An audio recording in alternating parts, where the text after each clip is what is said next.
Welcome, welcome. We're going to take a little trip through Georgia's history today.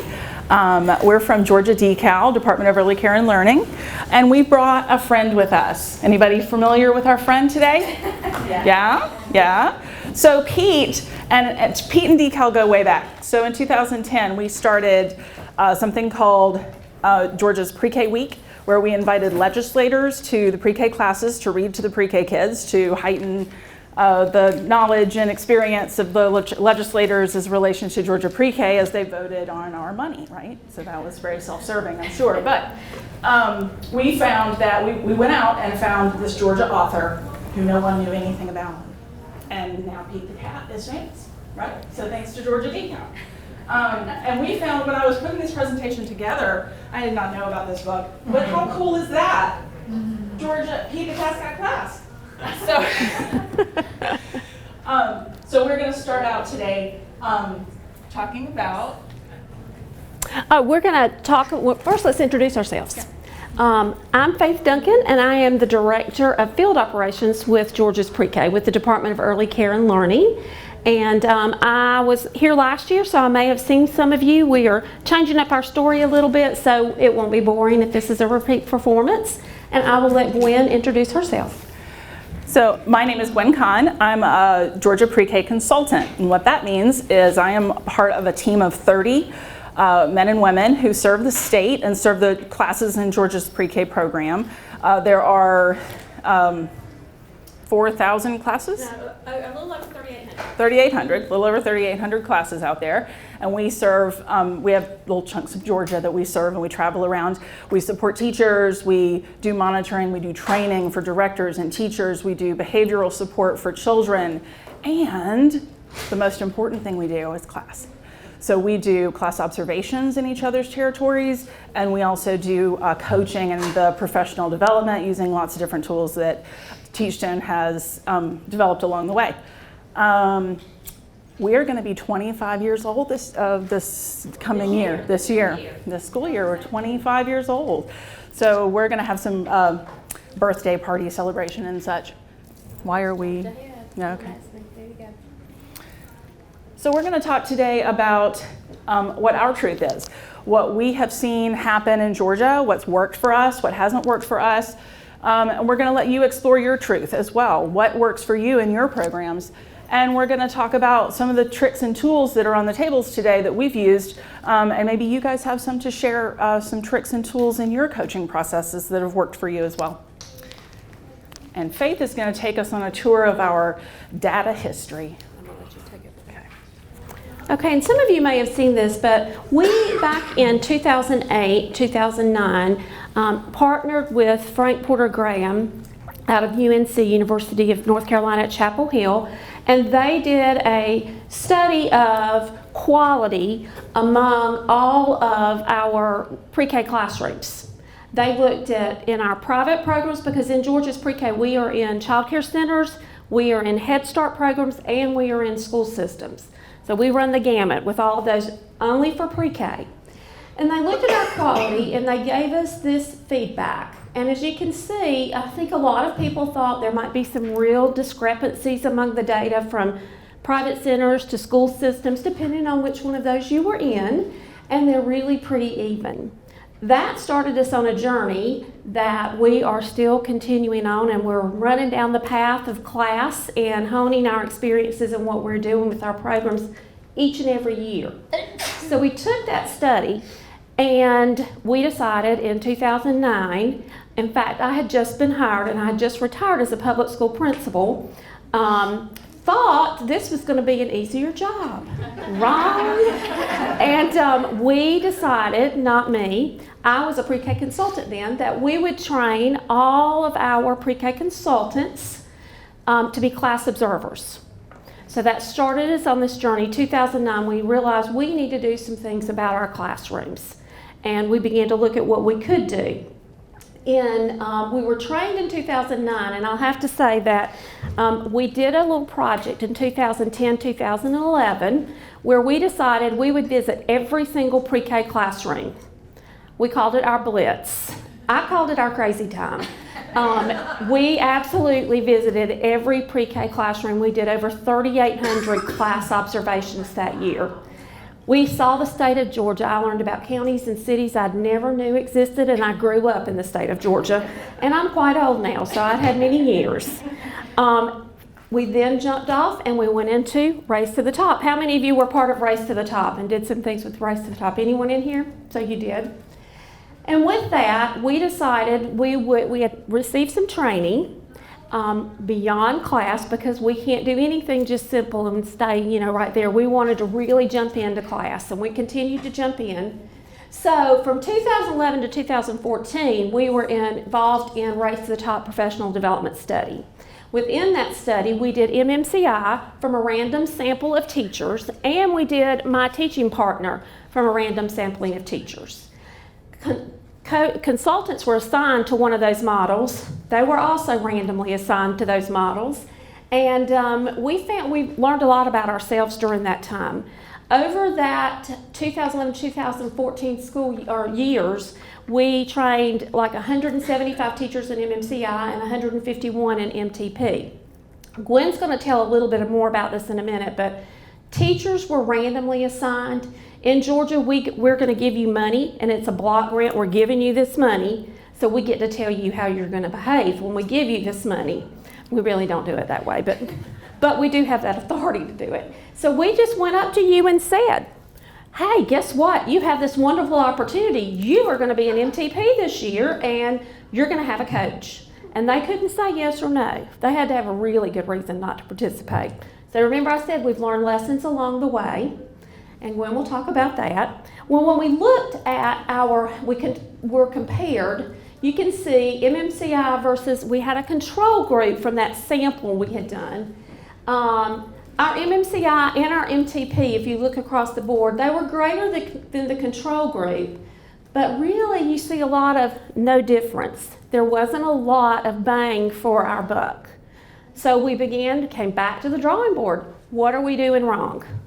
And I bet you could tell me one of the things we were doing wrong, because we've listened to it all week, is that we didn't have teacher buy-in. And so we had to go back and revisit and see how we might do that. So we took our second step, and we worked with Teachstone, and they have been absolutely marvelous to work with, and I'm not saying that because there's a group of them sitting in here. But in 2014, we worked with them and we designed some models that are specific to Georgia. We looked at our teachers, we looked at our consultants, and our consultants, as Gwen's already, they have a million hats they wear. This is a tiny, teeny slice of pie for them. It's their favorite piece of pie, but it's tiny.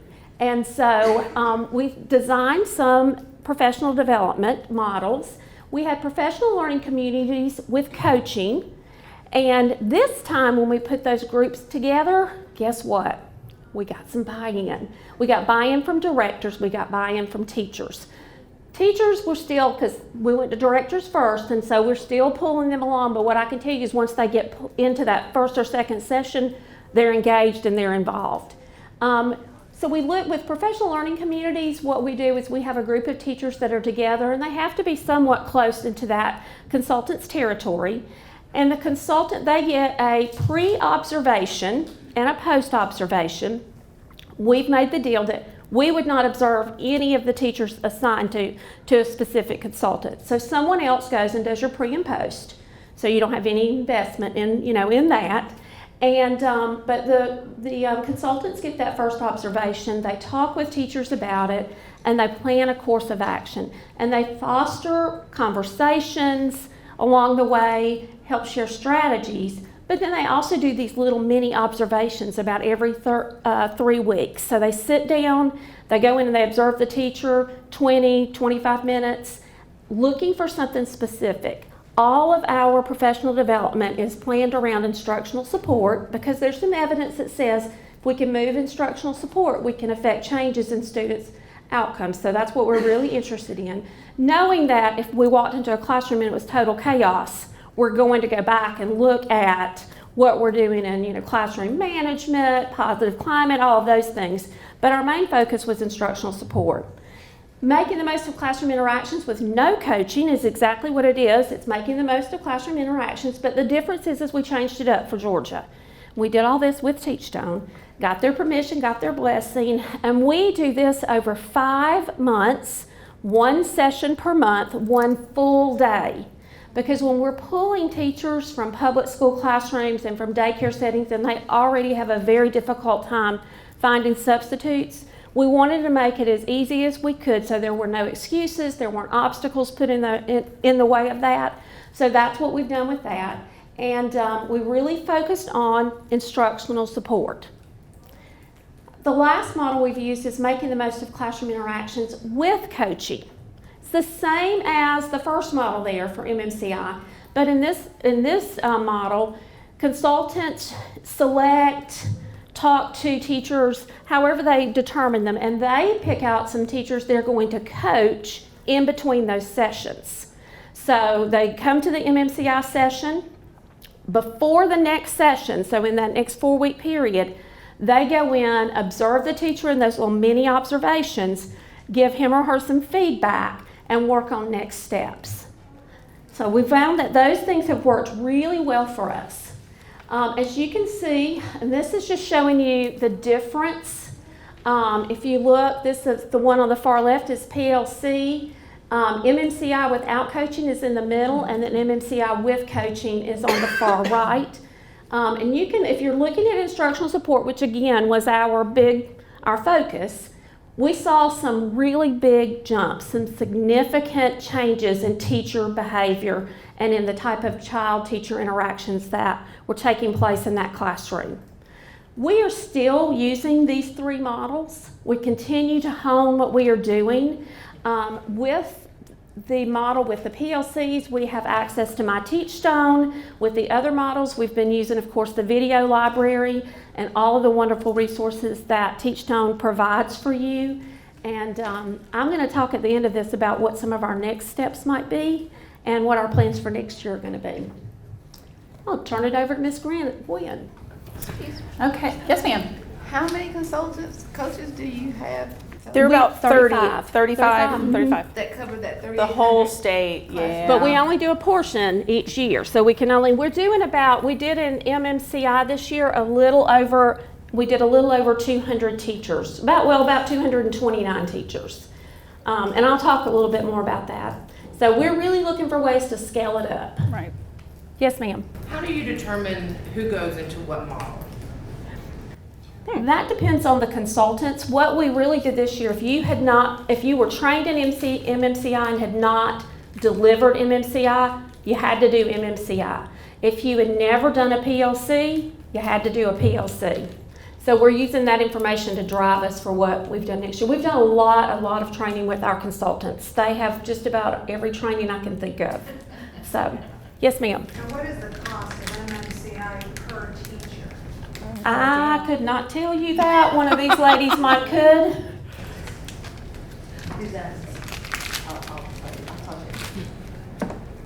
Because I'd have to do the math, to be honest with you. I Just a can't. ballpark, like what is the cost per teacher?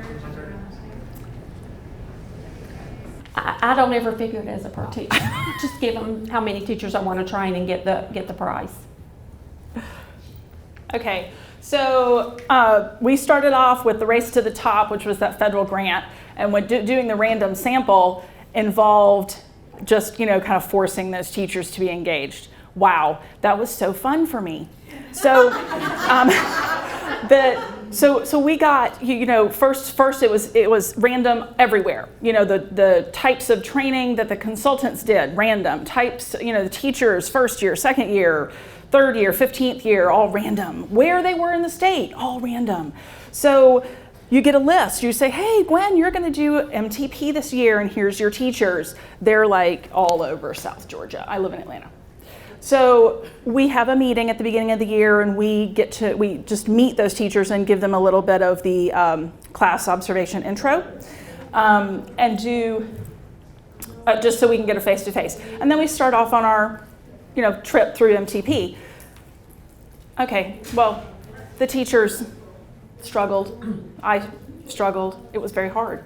So I wasn't making any of the progress that I wanted to make, and I got my little bottom in my car and I drove across South Georgia and I sat in these teachers' classrooms. There was just no substitute for me to have that face-to-face observation in the classroom, just meeting that teacher at that teacher isn't vulnerable in that opening meeting that we have at the beginning of MTP. She's vulnerable when I'm sitting in her classroom and she's teaching her students and I'm pointing out the things that we've talked about in class that she's doing well. And that's where the relationship started to build. But that was like the end of November by the time I figured out that I needed to do that. But then we started to make some progress. So that teacher buy-in was huge. So then when we finished with Race to the Top and we didn't need to do the random sample anymore, the administration is so great about listening to us and what we find that works for us and the personalities that we have. They let us kind of drive, okay, well, I'm better at MTP, I'm better at MMCI. I'd really like to try this PLC with this small group of teachers. They're super about listening to us like that. So we were able to kind of handpick the teachers. Like, hey, I've got these teachers in my territory that have lots of experience, that are anxious and hungry for the next step in their professional development. These are the teachers that I'm going to put in this training. Because we can, out of thousands of teachers, we're touching 200 at a year. And that's, we want to scale that up. But at the same time, we don't want to spin our wheels. If we're only going to touch 200 teachers, we want to touch those teachers. And what I find in my training as I move through MMCI and I move through these different training models that I've done is that these teachers take this back to their center. I'm not training necessarily every teacher at a center. I'm training one or two maybe from this center and one or two from this center, pulling them together. So they're taking this back to their assistant teachers who we can't afford to train. They're taking this back to their co-teachers, their directors. They're using that video library to sit down on a PDD day or the end of the year post training days and talking through this. And I'm going back the next, the follow-up year when they're not in PD anymore and I've got a new group coming in, but I can go back into those classrooms and I can give them the wonderful tools that are on the blogs that Teachstone puts out. And I hand them those, how to handle those really hard behaviors using the class tool. And they know what I'm talking about, which is so cool. And they want that next step. They want me to, I show up and they're like, what do you got for me? So that's our truth, the consultant's truth in Georgia. What works for us is that face-to-face interaction, getting to know those teachers. When we handpick those teachers, let them say, yes, I want to do this. You're pulling in teachers who are ready to learn, ready to receive on day one. And that enables us to go so much further and have these kinds of gains that we've had over the years with the training models that we've used. So that's what works for us. So what works for you? Now, this has been my first experience at like a national conference like this. This has been very cool. So over all yesterday, I heard all these different ideas and all these different ways that people engage, people approach professional development, and my head is full of all these new ideas. So I'd like you to take the experience that you have. The experience that I've had is very different, I'm sure, because every group and every state has a different challenge, teacher turnover, teacher education, whatever your challenge is.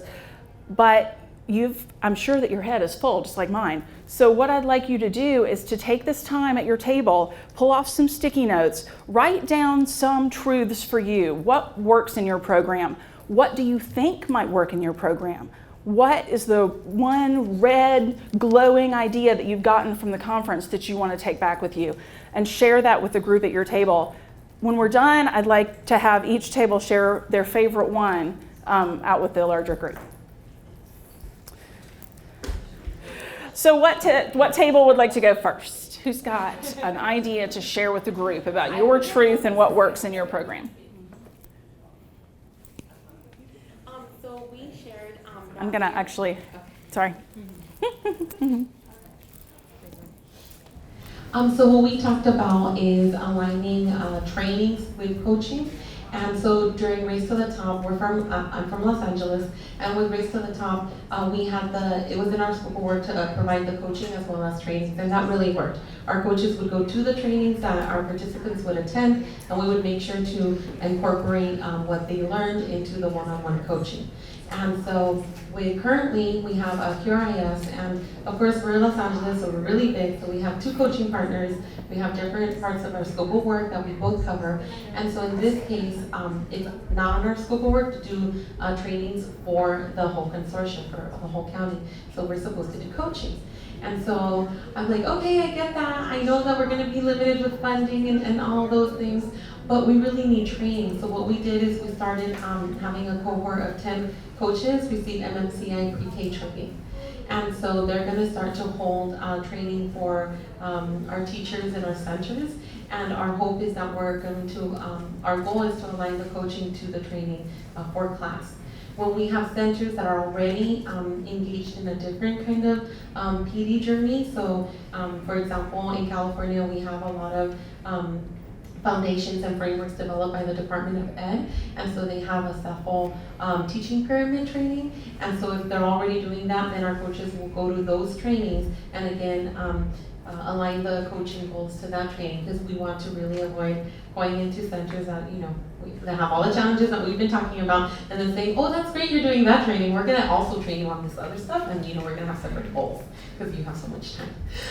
So we're hoping to have success again, and we discussed at our table, we feel like that's a really solid approach to having more impact, even though we may not be able to provide that training to every single participant in our QRIS. Wow.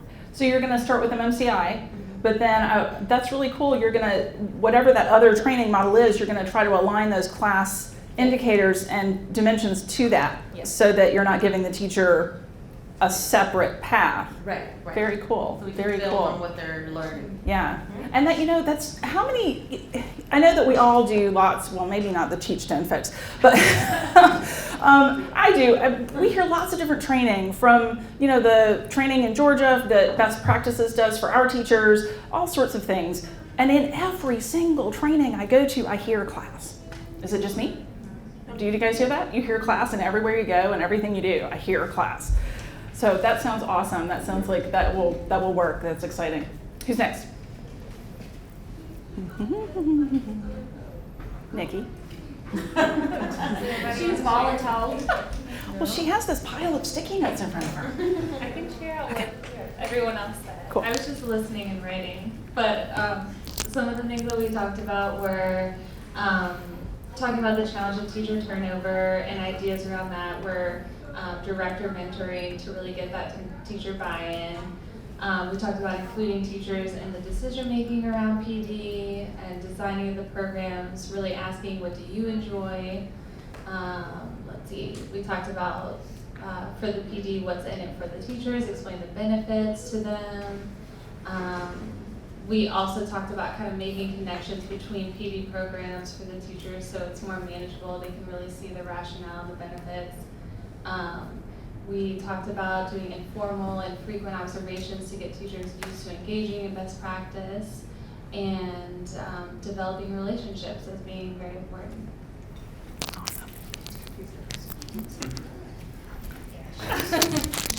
So relationships. Getting out there, getting in the classrooms, letting the teachers drive the boat. I heard you say that, you know, letting the teachers, and that's as in Georgia, you know, if you don't want to participate, okay, because there's lots of folks out there that we can help who do want to participate, and we're going to get a bigger bang for our buck that way. And the teacher that didn't want to, I have one school who I trained. There were 3 teachers. I trained 2 of the 3. The one did not want to participate. I invited all 3. She didn't want to participate. Well, this past year, that was 2 years ago. This past year, she's like, "Are you having that class again this year? Can I do that this year?" And I'm like, "Yeah, no, I'm doing it in another part of the state. I'm so sorry you missed the boat." But she wanted to. And I have to piggyback on what you're saying. We're getting calls now saying, hey, how can my school, how can my site participate in what the consultants are doing? So that's really exciting for us. It is. That is really exciting to have. But that tells us that the word is out, that those teachers are talking to each other, that the class, I hate to call it a virus. What else can I call it? What? Infection. See, that's virus. Anyway, Do you guys want to share back here? Yeah, I'll share a little bit. With the piggybacking, the first year we did MTP, we asked for volunteers. So then the next year we asked again for volunteers. Now we have teachers calling us. We're doing MMCI as well. And so we found that we can actually reach more people doing MMCI and MTP, as it was mentioned in one of the sessions before. We were a bit ambitious in the first years. Our MTP coaches were coaching 5 teachers a year, in addition to having a full-time job. So this past year, we went down to 2, and it's been much more manageable. I'm with Jefferson Parish. Samantha and Paula did the keynote yesterday, so we've heard a lot of things that kind of validate that we're headed in the right direction, and we still have lots of steps to take. But yeah, it's been great being here and learning from you guys. That's awesome. So we started out our very first MTP experience were with 5 teachers too, and wow, we had the same experience. Yeah. It went down to 3 after that. What do you guys do now? 2. Okay. Who haven't we heard from? Who wants to share here? Can. Okay, thank you. Great. So I'm also from Louisiana, but from the State Department. So Aaron actually our panel talked about an initiative we did, which allowed for parishes like Jefferson to do things like MMCI. We called it the Special Learners Pilot, and we used some IDEA funds to fund 3 different PD opportunities: MTP, MMCI, or my Teachstone. And we really did, as you said, let programs opt in. So programs with teachers that had children with special needs in their classrooms could opt into any one of those 3. And we funded it. We gave a little bit of money for stipends, and what that did, I think, it was really well received this year. And a couple of the reasons I think it was really successful was A, they were opting in, and we're also really being treated like professionals with the compensation and the additional focus on their work. But B, also because it did create a little bit of a cohort feel, because programs within it wasn't just program by program, it was organized by parish. So every parish had to apply for all of the programs that they wanted to include in their community network. So within each geographical area, there was really a feeling of cohort to doing that work and doing that PD and ensuring that they were following up on the PD that they were provided. I think that was really, really helpful. Awesome. Thank you. Thank you. That's the cohort idea I really like. I find that with my MMCI group, when I'm training usually geographically, so they might not be from the same center, but they're from the same parish or geographical location, and they serve the same demographic, right? And they have the same if they have behavior issues, if they have DLL learners, they all have that together, and that really does help and speak to that. I know that there was a session on class and DLL, which is really interesting to find out how those 2 pieces can work together. Anyone over here want to share? We spent a lot of time just talking about the difference. I'm kind of the novice to MMCI versus MTP, so we kind of spent time just talking about the differences between those approaches. In my particular organization, what works well for us, because we have a big focus on mental health, and so we've been working with school districts around the DFW, Dallas-Fort Worth area around socio-emotional health training, providing teachers with professional development. But what we do that works well is we pair an educator type consultant coach with a mental health coach. So they go in as a pair and work with teachers in the classroom, but we think it's a great approach, but we can't figure out how to scale it. So we're really trying to learn more about Teachstone's approaches and how we could potentially, bring in that mental health side. So you were really interested in the session on emotional support that we had yesterday morning. I think it was yesterday morning. That was interesting to me too. That is a tough demographic. But what a great idea to pair a mental health specialist with that. And again, that teacher can take those ideas back on to their own folks and share that information. So even if you feel like you're only reaching a couple of teachers, you're probably reaching more than you think, I hope. Okay, so we are going to look at some of the cards that are on your table now. So we have some things that have worked for us. Those are the cards that are on your table.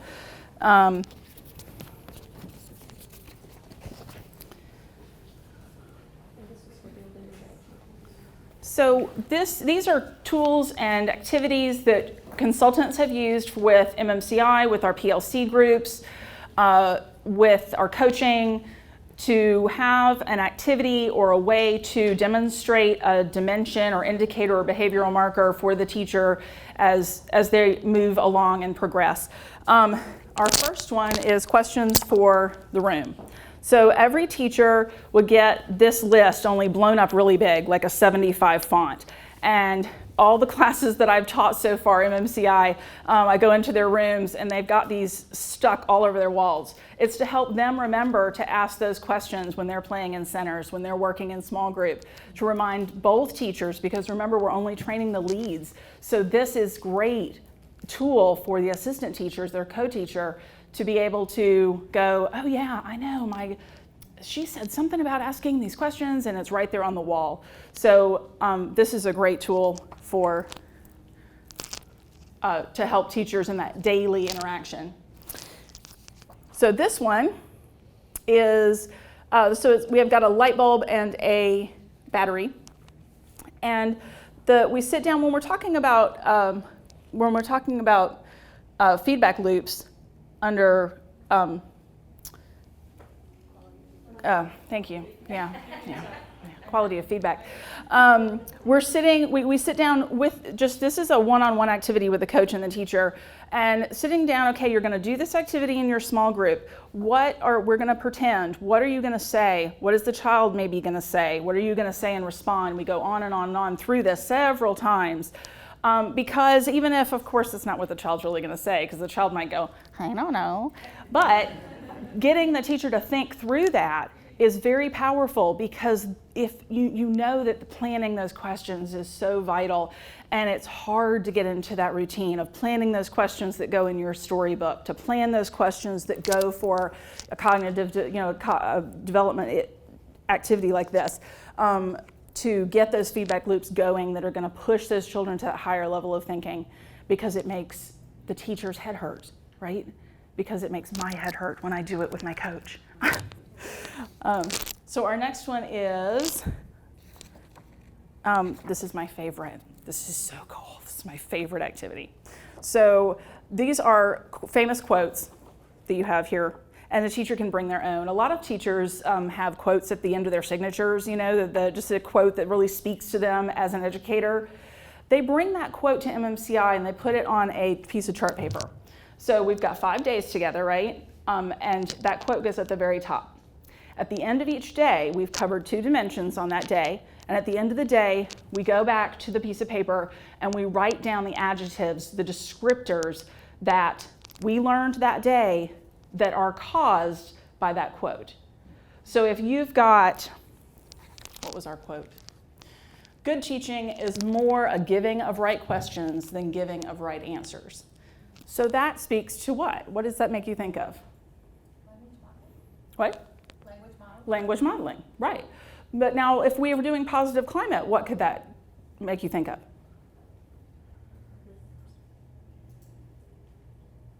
Social conversation.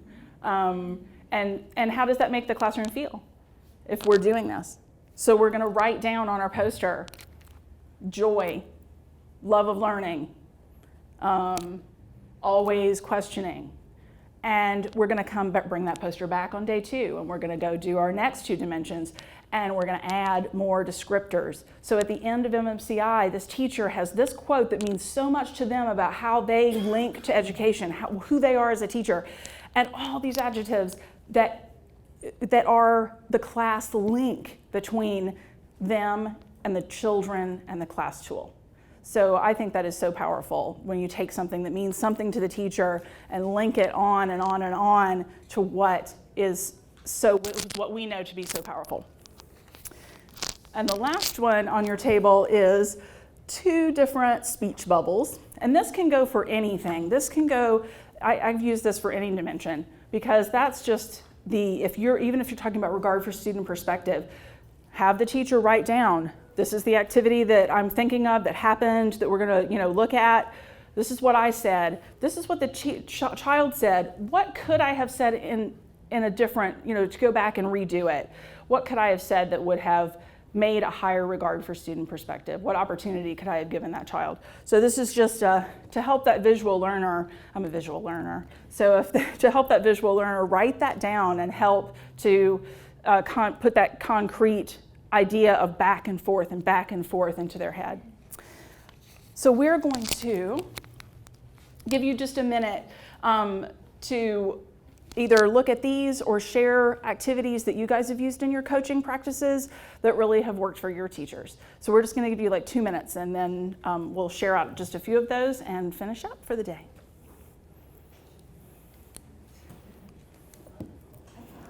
Guys, we really hate to cut you short. It seems like we've been doing that for the last couple of days. You just get engaged in these great conversations, and then we're like, time. We're really, for the sake of time, not going to share out. We will have these handouts. They are posted on they'll be posted on the app, so feel free to look at those.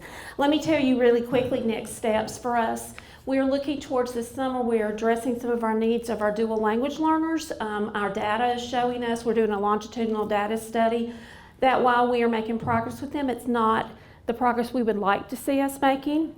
In Georgia, like most states, we are growing in the number of DLLs that are in our schools, and we just feel really burdened by helping them be more successful. I can share information later, but we have a summer transition program that is for children that are registered for pre-K next year and their DLLs. They go for 6 weeks. It's a jump start to pre-K. One of the teachers there has to be fluent in Spanish. We also have a Rising K, which is for children who've been in pre-K and weren't there the entire year, or who've never had Georgia's pre-K experience. And they get the same thing, 6 weeks, really small classes, 14 to 16 children. With those children this summer, we're going to try out, because we like to try things out, some of the Teachstone resources, some information we've been working with WIDA on, and working with the teachers and the directors and the families there on more effective, best practices for dual language learners. We're going to hope to carry that into next year, maybe even with the same teachers and same centers, which we think would be the most effective way to do that. This summer we'll have all of our pre-K consultants, our new consultants get trained and train the trainer. We have MMCI coming up for the new consultants. There are about 5 of them. And then we'll continue our class professional development. Georgia has been wonderful about investing in our pre-K consultants in the state of Georgia with the class. And we do a lot with reliability. We do calibration, recertification, you name it. We do inter-rating, so we make sure that we are not straying from the mark and that we're not shifting any. But our big thing I think we're looking at next year is we want to work with directors. We can't scale this up to 3,800 classrooms. We have got to get to our directors and principals. So we're going to be delving into that. Not sure what that's going to look like yet. The only thing I can say for certain is we're going to be doing class professional development. So let Gwen. We have just a few minutes for questions and thoughts. Anyone have any they want to share? Anything you want to ask? All right, well, I'm going to leave you with a quote. This is my favorite new book of Pete the Cat. Pete the Cat's Groovy Guide to Life. I don't think it's been out very long. But if you're thinking about jumping in and taking that first shot, Pete the Cat says, well, really he didn't, Wayne Gretzky said it, you miss 100% of the shots you don't take. Pete says, go for it. What I would also say is, for Georgia at least, we have not failed. We have just found 10,000 ways that won't work, and we work on finding those ways that do work, and that there are no failures according to Pete. They are just lessons. And last but not least, which I think sums up why we are all here for these last 2 days from across this country, is that walking with a friend in the dark is better than walking alone in the light. So we thank you for your attention and for your collaboration today, and we wish you well in your class venture. Have a great flight home or drive home.